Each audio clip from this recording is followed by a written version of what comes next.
Hello everyone, welcome to Ansarkari. So today we'll be continuing with the newspaper articles of 17 May 2024. And the first article for today says SC limits ED's power to arrest PMLA accused. So here the case is regarding the arrest of the individuals under the PMLA Act. And the SC has made a verdict that only when the special courts, then when the special courts they summon the individuals under the PMLA Act, then the person or the individual is presumed to be not in custody, and the individual will not need to apply for the bail under the PMLA Act. And when the ED has to arrest an individual under this act, तो consent important हो जाता है courts का जब ED को arrest करना होता है। तो फिर further we talk about the twin conditions of bail कि बेल कब मिलेगी under section 55 of the PMLA. तो इसमें कुछ थ्रेशोल्ड सेट है। पहला ये है कि इंसान को कोर्ट में ये प्रूव करना है दैट ही और she is prima facie innocent of the offence, और सेकंड इज कि accused should be able to convince the जज कि वो आगे चलकर कोई क्राइम या ऑफेंस नहीं कमिट करेगा जब वो बेल पर होंगे। तो अगेन यहाँ पे the individual has to prove. तो this also creates a burden on the person as against the state, since यहाँ पर तरसिम लाल against the ED challenging a Punjab and Haryana court, तो ये केस है यहाँ पर।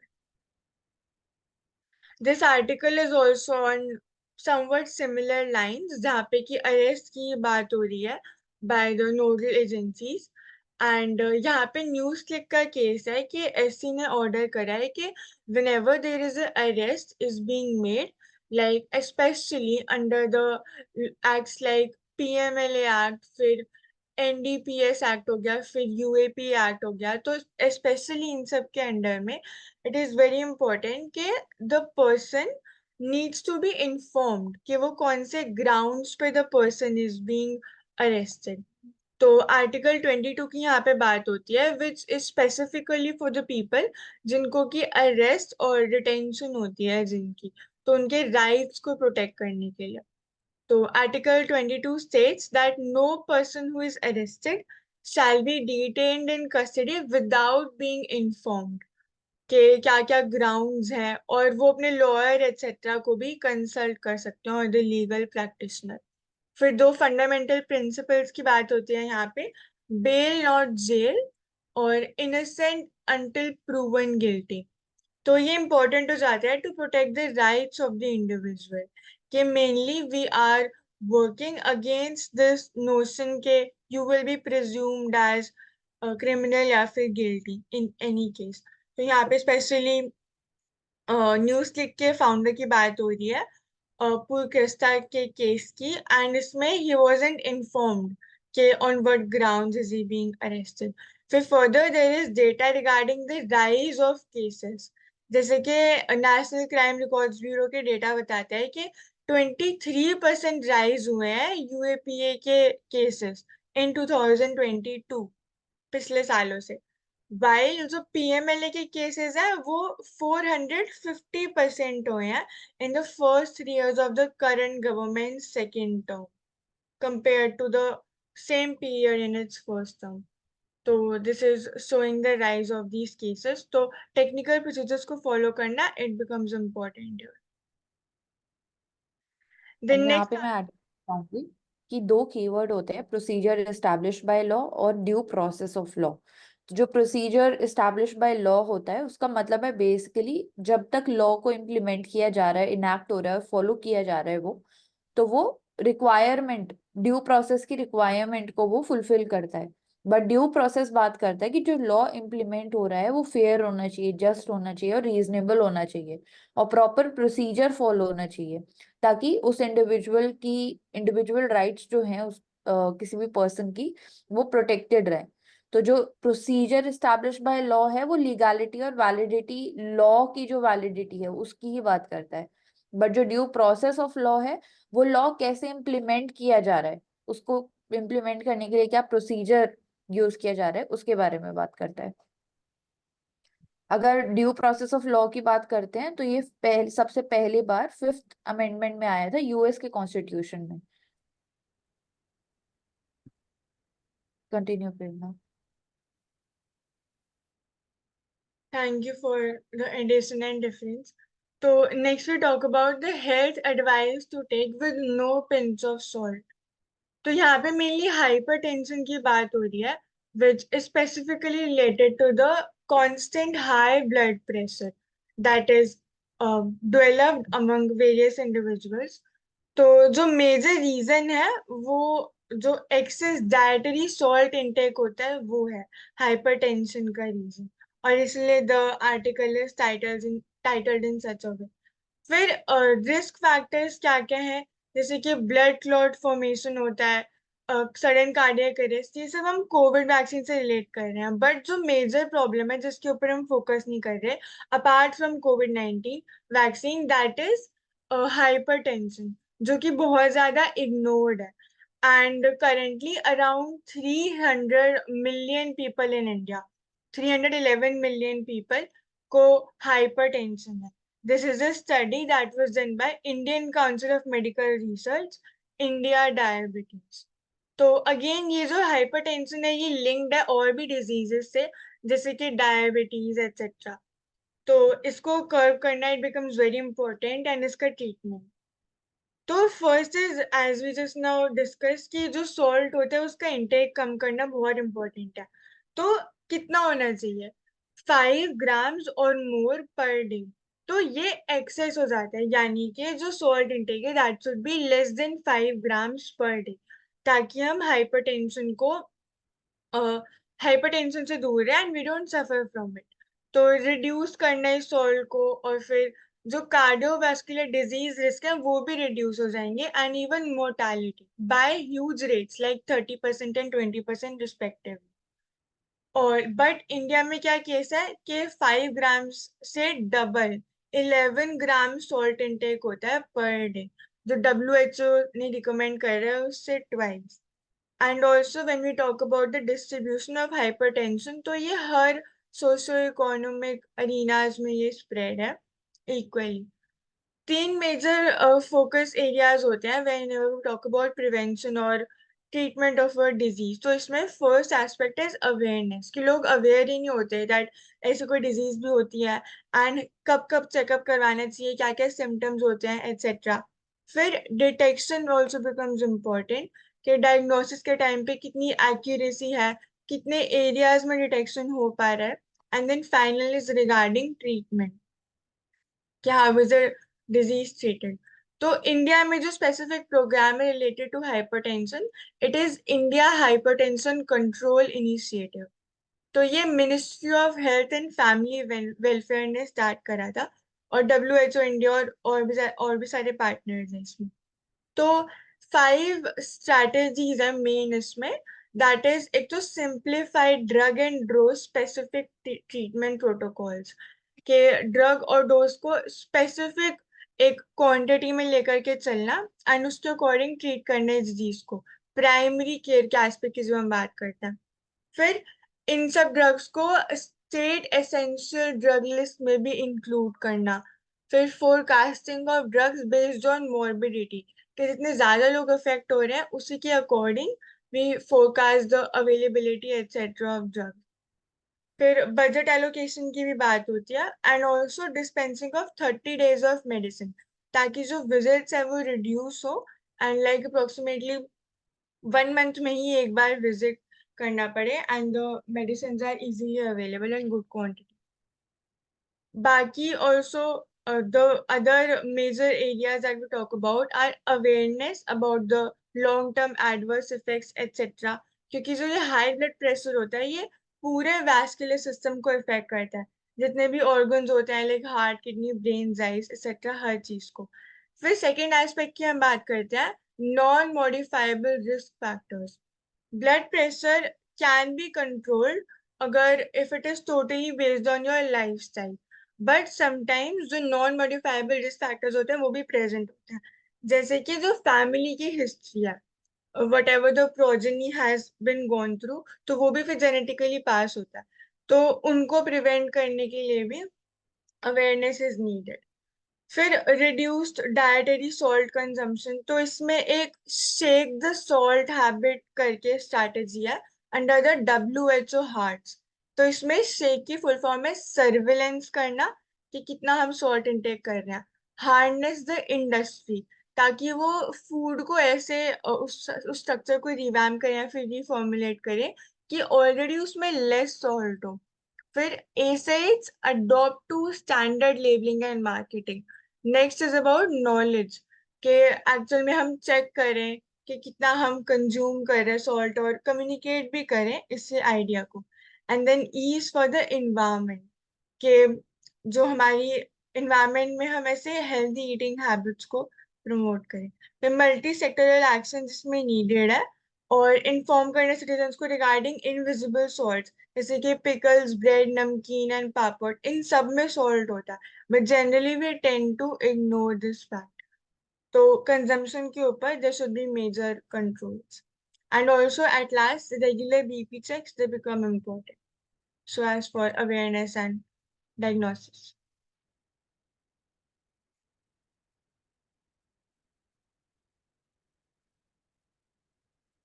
The next article is regarding the use of AI in drug development.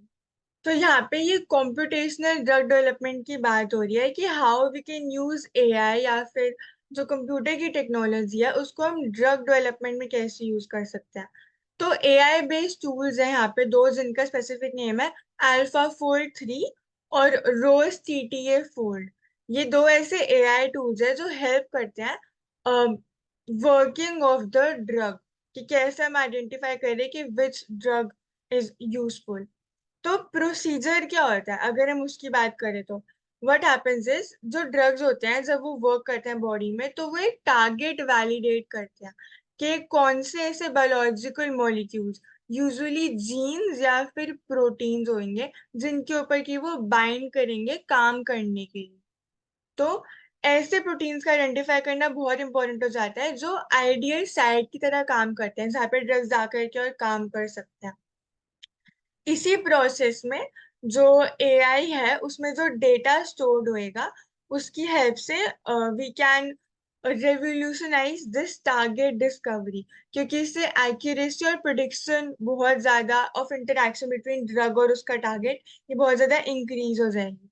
अब अगर हम बात करते हैं स्टेजेस की, तो सबसे पहले again this stage is important कि जिसमें प्रोटीन और ड्रग हम आइडेंटिफाई करते हैं कि प्रोटीन जो ड्रग है वो कौन से प्रोटीन में जाके बाइंड करेगा। यहाँ पे दिस AI कैन हेल्प।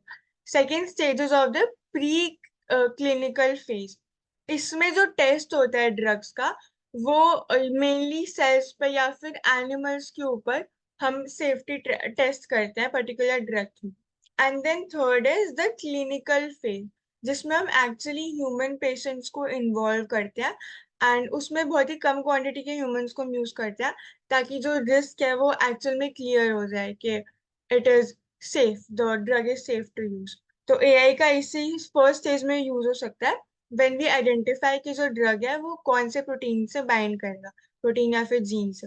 और ऐसी दो जो AI टूल्स है वो AlphaFold और ROSE-TTA-Fold है which were developed by DeepMind, जो कि एक गूगल कंपनी है। तो यही कंप्यूटेशनल ड्रग डेवलपमेंट के एरिया में आता है। नाउ कुछ ड्रॉबैक्स भी है इसके कि एक तो जो प्री क्लिनिकल और क्लिनिकल स्टेज है उसमें AI हेल्प नहीं कर सकता। फिर एक्यूरेसी जो है वो भी 80% है। और third can be insufficient data, कि सपोज इतना डेटा अवेलेबल ही ना हो कि एक्चुअल में दे कैन डिस्कवर कि विच प्रोटीन और gene is good to bind. फिर इंडिया की अगर बात करते हैं तो अगेन AI टूल्स में चैलेंजेस ये हैं कि ग्राफिक प्रोसेसिंग जो यूनिट्स होती हैं, GPUs, वो बहुत इंपॉर्टेंट होती हैं AI के लिए, AI टूल्स को मैन्युफैक्चर करने के लिए। एक्सपेंसिव होती हैं फिर न्यू भी आती है फास्टर, टेक्नोलॉजी है तो चेंज भी हो रही है।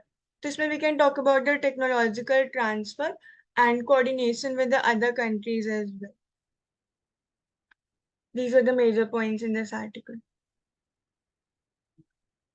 The next article is regarding can parties be de-recognized or deregistered?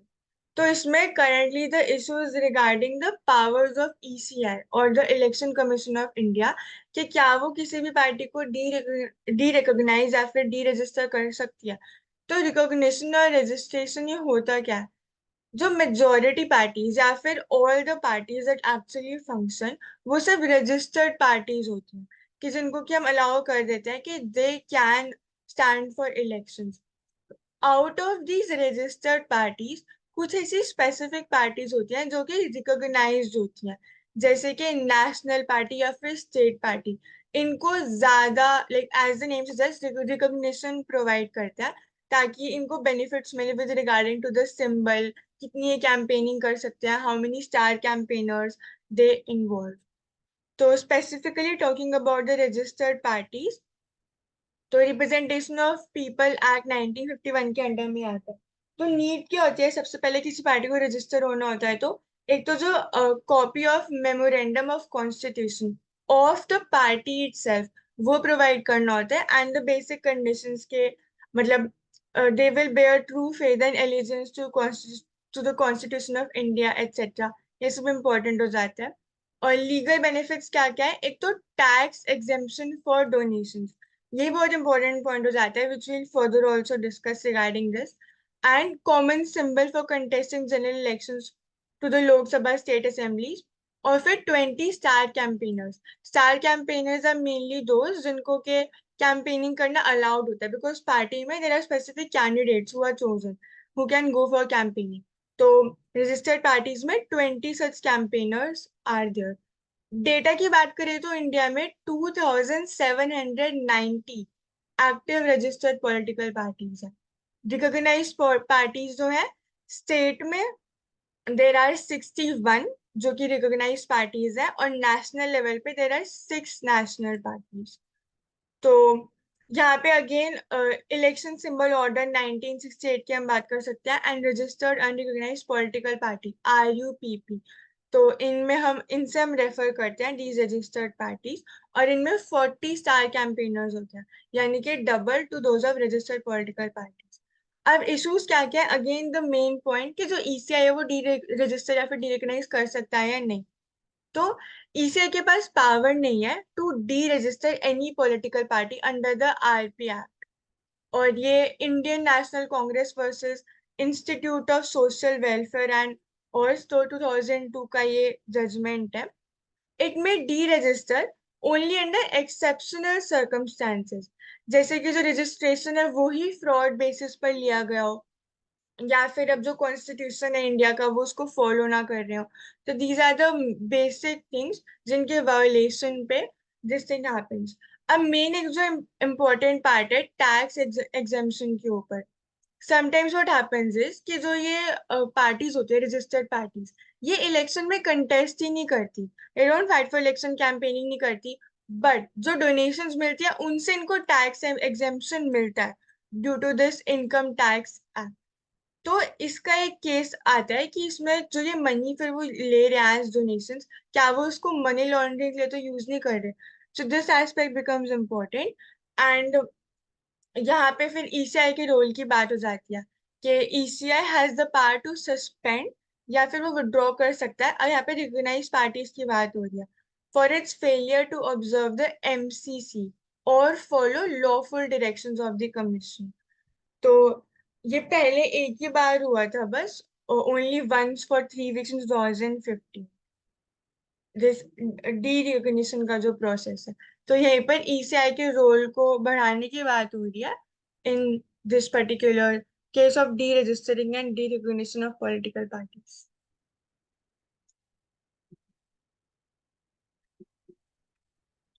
The next article is regarding hysterectomy. So this is mainly the process when um, the female reproductive system or the parts of female reproductive system जब वो remove कर दिए जाते हैं from the body of a female, इस process को हम बोलते हैं hysterectomy। तो यहाँ पे इंक्रीजिंग डेटा शो होता है कि इंक्रीज इंस्टेंसेस है ऑफ द रिमूवल, जैसे कि जो NFHS 5 है 2019 to 21, उसमें बताते हैं कि 3.3% ऑफ विमेन जो कि 15 से 49 ईयर्स के एज ग्रुप में है, उन्होंने ये हिस्टेरोटॉमी करवाई है, और जो कि मार्जिनली हाई है फ्रॉम दी NFHS 4, तो 0.1% इंक्रीज हुआ है। और 50% जो विमेन है उन्होंने 35 की एज से पहले ये करवा ली। अब मेजर रीजंस क्या क्या है?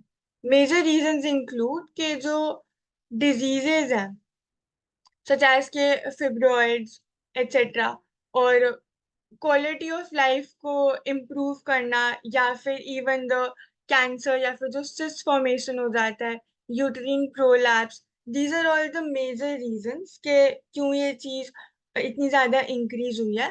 And also aspect of doctors is also involve in this, के थोड़ी सी भी जो माइनर इनकन्वीनियंस होती है, उससे तो doctors they tend to suggest the removal of this whole system.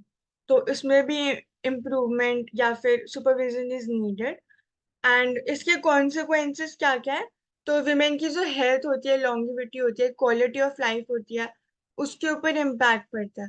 Early menopause या फिर कार्डियोवैस्कुलर डिजीज पे जो हार्मोनल इम्बैलेंस है जो क्रिएट होता है, because majorly hormonal therapy is also required after this process takes place, but ऐसा नहीं हो पाता। These are the major points in this article. Then next is regarding West Nile virus. तो ये जो वेस्ट नाइल वायरस होता है, as the name suggest West Nile, तो मेजरली जो इजिप्टियन, अफ्रीकन या फिर इवन नॉर्थ अमेरिकन कंट्रीज, यहाँ पर ये बहुत ज्यादा प्रेवलेंट है। एंड करेंटली हमें इसके केसेस जो है वो केरला में बहुत ज्यादा दिखाई दे रहे हैं।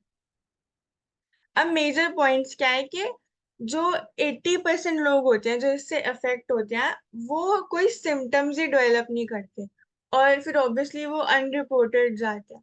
तो ये एक मेजर कंसर्न है कि बिकॉज जो वेस्ट नाइल वायरस है, इसके सिम्टम्स जस्ट लाइक जैसे डेंगू के सिम्टम्स होते हैं कि भाई फीवर हो गया, हेडेक हो गया, हाई टेम्परेचर, ये सब मेजर होता है, नोजिया, वॉमिटिंग एक्सेट्रा। तो यूजुअली पेशेंट सोचते हैं कि सिंपल नॉर्मल फीवर है या फिर डेंगू एक्सेट्रा, तो इतने ज्यादा इसके रिपोर्ट्स फाइल नहीं होते। एंड करेंटली केरला में बहुत ज्यादा राइज हो रहा है। फिर फर्दर यहाँ पे एंसेफेलाइटिस और मेनिंजाइटिस की बात होती है।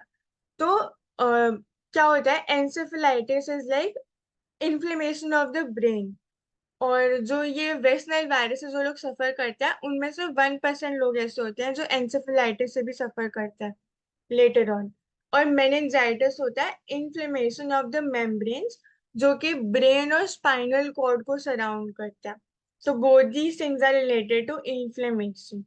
फिर नेक्स्ट स्टिफनेस हो जाती है, कंफ्यूजन होता है, सीजर्स आ जाते हैं, तो hence they must be curved. और एक इम्पॉर्टेंट जो फैक्ट है कि ये मस्किटोज से कॉज होता है, और जो जीनस है वो क्यूलेक्स मस्किटोज का है। तो फिर इसको इम्पोर्टेंट हो जाएगा हैंडल करना। एंड कोई वैक्सीन नहीं है फिलहाल वेस्ट नाइल वायरस के लिए, तो अगेन मॉस्किटोज को अवॉइड करना भी becomes important, like repellent etcetera use कर। दीज आर द मेजर की पॉइंट्स। एंड ये आरएनए टाइप का वायरस है, जैसा कि बताया आपने कि मस्किटो की बाइट से होता है। हम्म। इसके अलावा जिका वायरस जो पहले हमने देखा था न्यूज में, वो भी मस्किटो की बाइट से होता है। एंड सेम मस्किटो की बाइट से होता है जो कि डेंगू ट्रांसमिट करता है। एंड जिका वायरस के केस में हमने देखा था कि सेक्सुअल ट्रांसमिशन भी पॉसिबल होता है। ये 2017 में क्वेश्चन भी आया था यूपीएससी। इसके अलावा वॉलबैकिया मेथड, जो कि रिसेंटली हमने न्यूज में देखा था, जिसका मतलब है कि जो वायरल डिजीजेस हो रही है मॉस्किटो की बाइट के थ्रू, उसको कंट्रोल करना, तो वॉलबैकिया मेथड है। कंटिन्यू करना। Next is regarding draft digital competition bill. तो डिजिटल कंपटीशन बिल की बात हो रही है 2024 में, which was passed on Wednesday. तो as a name suggest digital competition, तो इसमें बात होती है कि जो मेजर बिग टेक जायंट्स होते हैं, तो वो सेल्फ प्रेफरेंसिंग बहुत ज्यादा यूज करते हैं। यानी कि जो भी स्पॉन्सरशिप्स होते हैं, या फिर जो भी एड्स होते हैं, या फिर जिन भी ऐप से वो लिंक करते हैं, या फिर जैसे अगर हम फोन में भी देखते हैं, तो when we buy new phone, तो ऑलरेडी उसमें एप्स जो होते हैं वो इंस्टॉल्ड होते हैं, काफी सारे apart from the basic apps. तो this is like promotion, on the basis of profit या फिर इवन सेल्फ प्रेफरेंस अपनी खुद की सर्विसेज को ऑफ द ओन कंपनी। इससे क्या होता है कि जो स्मॉलर कॉम्पिटिटर्स हैं उनको बहुत ज्यादा हार्म होता है एंड उनको एडिक्वेट रिप्रेजेंटेशन या फिर चांस ऑफ कंपटीशन नहीं मिल पाता। सो यहाँ पे प्रिडेक्टिव रेगुलेशन की बात हो रही है कि करंटली जो x post facto antitrust framework follow करता है, यानी कि सपोज कोई ऐसा केस हो गया जिसमें लेटर ऑन लाइक ऑलरेडी कोई लॉ क्रिएटेड नहीं है उसके लिए, तो later on with the help of laws and acts etcetera उस केस को हम हैंडल करते हैं। तो रेगुलेटिंग ऑफ मार्केट अब्यूज जब वो टेक प्लेस कर लेता है उसके बाद किसके अंडर में आई है? कॉम्पिटिशन एक्ट 2002 के अंडर में। तो यहाँ पे मेजर दो टर्म्स की बात हो रही है, systematically significant digital enterprise which is SSGE, और फिर ADEs which is associate digital enterprise. तो इन्हों मतलब इसमें ऐसे कैटेगरी सेट है कि कैसे हम इनको कैटेगराइज कर सकते हैं with in these two categories, the companies और द बिग टेक जायंट्स जैसे कि गूगल, यूट्यूब एक्सेट्रा। तो इसमें another concern is also regarding data sharing etc and how they promote themselves। और फिर जो एंटी कॉम्पिटिटिव प्रैक्टिसेस होती हैं उनमें मतलब एंगेज ना करना, एंड इट बिकम्स इम्पोर्टेंट कि फेयर कंपटीशन को फॉलो करा जाए। स्पेसिफिकली फिर यहाँ पे एग्जाम्पल भी दे रखा है रिगार्डिंग कि जैसे इंडिया में व्हाट्सएप बहुत ज्यादा यूज होता है, बट एक और दूसरा ऐप भी है दैट इज सिग्नल जिसमें कि प्राइवेसी ज्यादा है, but people follow the general trend and lack of awareness भी है, क्योंकि ये जो स्मॉलर कंपनीज होती हैं majorly they can not promote themselves that much. और फिर सर्च इंजन की भी बात हो रही है लाइक डक डक गो, तो उसको भी हम यूज कर सकते हैं over Google search. These are like just two major examples. तो यहाँ पे इंडिजिनस एप्स यूज करने की बात आ जाती है जैसे कि Telegram etcetera, and privacy concerns की भी बात है, data management, self reliance etcetera. तो यहाँ पे इम्पोर्टेंट हो जाता है कॉम्प्रिहेंसिव वे में एक डिजिटल कंपटीशन बिल ये प्रोवाइड किया जाए। क्रिटिसिज्म ये भी किया जा रहा है कंपनीज का कि वो इनोवेशन और रिसर्च के ऊपर ध्यान दें या फिर जो रेगुलेटरी रिक्वायरमेंट्स है उनके ऊपर ध्यान दें। तो रिस्पॉन्सिबल डिजिटल प्लेटफॉर्म्स प्रोवाइड करने के लिए दोनों का एक कॉम्बिनेशन होना चाहिए। इसके अलावा कंज्यूमर वेलफेयर के लिए, मार्केट में भी डाइवर्सिटी और बढ़ाने के लिए, और जैसा कि बोला कि जो नए स्टार्टअप्स आ रहे हैं उनके लिए बैरियर्स थोड़े कम होने चाहिए, तो उन चीजों पे हम वर्क कर सकते हैं। And regarding this point itself, we also read about the regulatory sandboxes जो कि currently fintech में है, अब AI में भी इंट्रोड्यूस हो रहे हैं, तो उनको इस डिजिटल सेक्टर में भी हम इंट्रोड्यूस कर सकते हैं ताकि एक बैलेंस क्रिएट हो between the innovation and also the self regulation का जो एस्पेक्ट है among these apps and companies। Yes. Next article is regarding XI, Putin and the world। तो इसमें this article mainly talks about the China and Russia का जो relationship है। Currently the leader of China is Xi and Vladimir Putin is that of Russia. तो इसमें recently there was a visit of these two leaders and काफी ज्यादा increase हो गई है visit in the past few years, specially after the Soviet Union का जब से एंड हुआ है तब से। सो साइनो अब चाइना रशिया की वॉर की जब हम बात करते हैं तो जो चाइना है that was the top supplier of the dual use items, वो जो सिविल में भी और मिलिट्री में भी यूज हो रहे हैं इन रशिया। स्पेसिफिक डेटा की बात करते हैं तो जो चाइनीज लॉजिस्टिक इक्विपमेंट्स है जैसे कि लॉरीज जो ट्रूप्स को ट्रांसपोर्ट करने के लिए यूज करते हैं and even the excavators trenches को डिग करने के लिए, चाइना ने वो रशिया को ट्रांसपोर्ट करे हैं और वो इंक्रीज हो गए हैं बाय 4 to 7 times जब से कि वॉर इंक्रीज हुआ है। तो यहाँ पे सपोर्ट तो दिखाई दे रहा है and also the promotion of war which is also taking place here. फिर साइनो रशियन रिलेशनशिप की जब हम बात करते हैं तो मैरिज ऑफ कन्वीनियंस की बात होती है, यानी कि there is a kind of mutual relationship.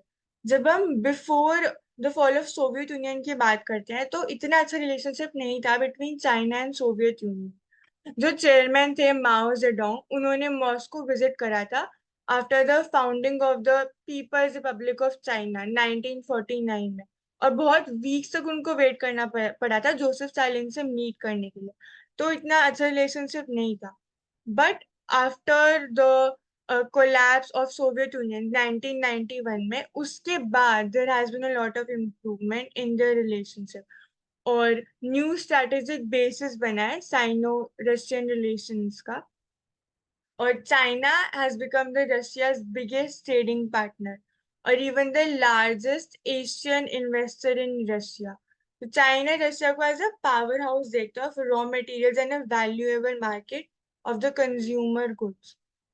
फिर वेस्ट की जो हॉस्टाइल अप्रोच थी towards Russia after the annexation of Crimea 2014, तो इसने मॉस्को को ज्यादा क्लोज लिया है टू द बीजिंग।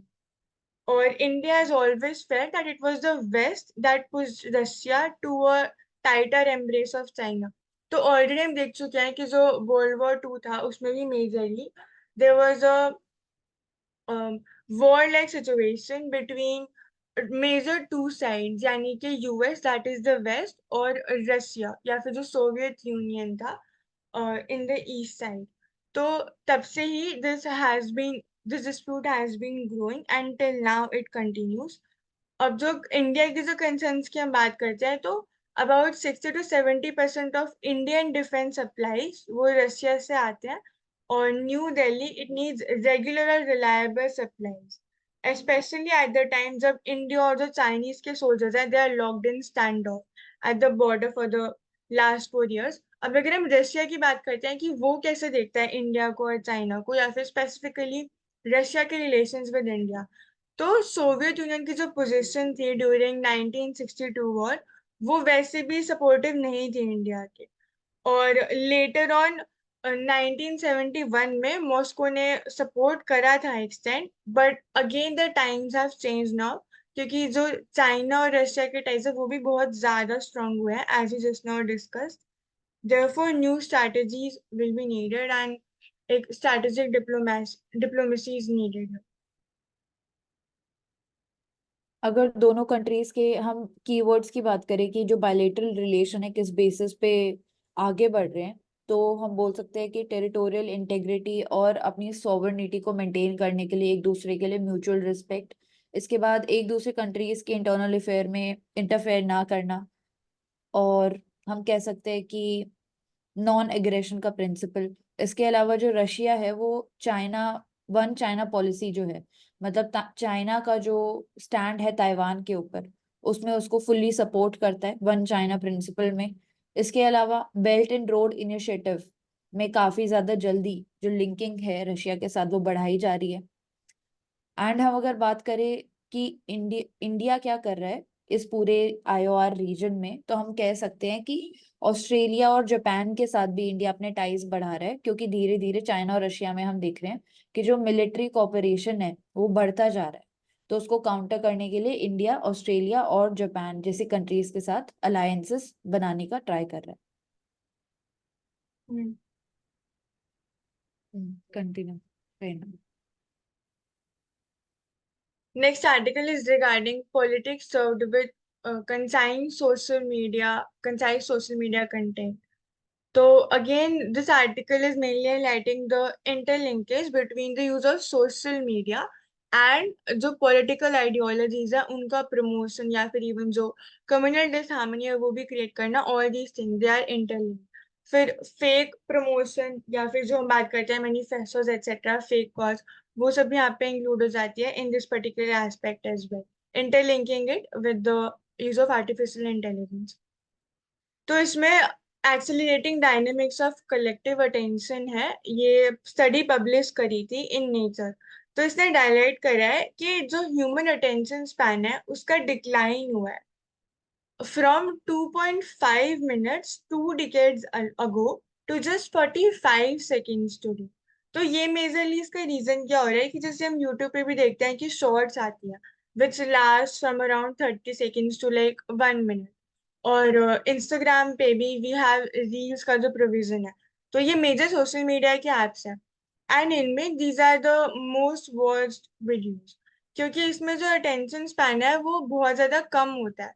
तो ये डोपामिन भी रिलीज करता है बहुत ज्यादा, and also it is much easier. Concentration की रिक्वायरमेंट नहीं होती इतनी देर तक डेवलप करने के लिए, which in turn leads to the habit creation. फिर इसमें अगर हम पॉलिटिकल इशू को लिंक करें, तो जो भी वेरियस सोशल मीडिया की एल्गोरिथम्स हैं वो इसी वायरल कंटेंट को प्रमोट करते हैं। जैसे कि कोई ऐसा, मान लो, कोट हो गया या फिर कोई ऐसा रिमार्क हो गया बाय एनी पॉलिटिकल इन्फ्लुएंसर या फिर द पॉलिटिकल कैंडिडेट या पॉलिटिकल पार्टी मेंबर, उसी को ही हाईलाइट करना एंड देन प्रमोट करना। Social media does it for views, and then in turn it creates various deflections in the ideologies of people। जैसे कि ध्रुव राठी की जो वीडियो थी, is India becoming a dictatorship, ये भी इतना ज्यादा वायरल हो गई थी बहुत सारे प्लेटफॉर्म्स पे, और फिर डिस्कशन क्रिएट कर दिया था इस चीज ने भी कि इज दिस एक्चुअली हैपनिंग। तो तो हम यहाँ पे बोल सकते हैं कि जो टेलीविजन जर्नलिज्म है हमारा, उसको रिस्पॉन्सिबल होने की बहुत ज्यादा जरूरत है। जैसे कि सर ने already means answer writing session में हाईलाइट भी किया था कि जो टेलीविजन होता है वो किसी लोकल के लिए, जनरल पब्लिक के लिए पहला स्टेप होता है फॉर फैक्ट चेकिंग। तो हम बोल सकते हैं कि अगर वहां पे भी इंफॉर्मेशन ढंग से नहीं दी जा रही है, फिर बायस्ड न्यूज दी जा रही है, तो वो ठीक नहीं होगा, and it will not be an example of responsible journalism. So opinion maker होता है बेसिकली, हम बोल सकते हैं जो टेलीविजन होता है, तो हम्म उसका रिस्पॉन्सिबली एक्ट करना बहुत ज्यादा इंपॉर्टेंट हो जाता है। और वही हमारे फैक्ट चेकिंग के लिए भी यूज फैक्ट चेकिंग के लिए भी वो आगे बढ़ा सकता है। हम्म। एंड जैसे ट्विटर में there is a specific provision for the community notes, जिसमें कि अगर कोई चीज फेक है एक्सेट्रा तो उसके ऊपर कमेंट्स हम डाल सकते हैं अलग से स्पेसिफिकली, रिपोर्ट भी कर सकते हैं कि वेदर इट इज मिसलीडिंग या नहीं। तो all these provisions they also है, तो इनके लिए अवेयरनेस जनरेट करना इम्पोर्टेंट है that such steps they can be taken. And यहाँ पे सोशल मीडिया का यूज कैसे किया जा रहा है? माइक्रो टारगेटिंग की जा रही है, मतलब एनालिटिक्स को यूज करके, जो डेटा है बड़े प्लेटफॉर्म्स का उसको यूज करके स्पेसिफिक मैसेज क्रिएट करना, या फिर किसी एक पर्टिकुलर एरिया में अलग टाइप की टोन यूज करना। तो माइक्रो टारगेटिंग मतलब पर्सनलाइज्ड मैसेजेस उनको दिए जा रहे हैं। इसके अलावा सोशल मीडिया का यूज करके लाइव स्ट्रीमिंग की जा रही है रैलीज की, जिसकी वजह से इंटरेक्शन उन सेशंस की और भी ज्यादा बढ़ जा रही है। तो हम बोल सकते हैं ऐसे करके पब्लिक ओपिनियन को मोल्ड करने के लिए सोशल मीडिया का यूज किया जा रहा है, जिसमें WhatsApp, Facebook, Instagram, Twitter. Twitter भी बहुत इंपॉर्टेंट रोल प्ले करता है ओपिनियन बेसिकली मोल्ड करने में, एंड जनरल पब्लिक के लिए यूट्यूब भी। तो यहाँ पे इंपॉर्टेंट हो जाता है आईटी एक्ट 2000 में जो आई थी, वो बात करता है साइबर स्पेस इंडिया में कैसे उसको बेनिफिशियल बनाया जा सके और उसकी साइबर सिक्योरिटी की कैपेसिटी को इनहांस किया जा सके। इसके हम्म अलावा प्रेस काउंसिल ऑफ इंडिया, जो कि स्टैट्यूटरी बॉडी है under the press council act 1978। तो इम्पोर्टेंट हो जाता है इलेक्शंस के टाइम पे मीडिया की गवर्नेंस कैसे हो रही है, कैसे वो अपने आप को बेसिकली रिस्पॉन्सिबल एक फैक्ट चेकिंग यूनिट की तरह वो काम कर सकते हैं। Okay, we'll continue in the next link.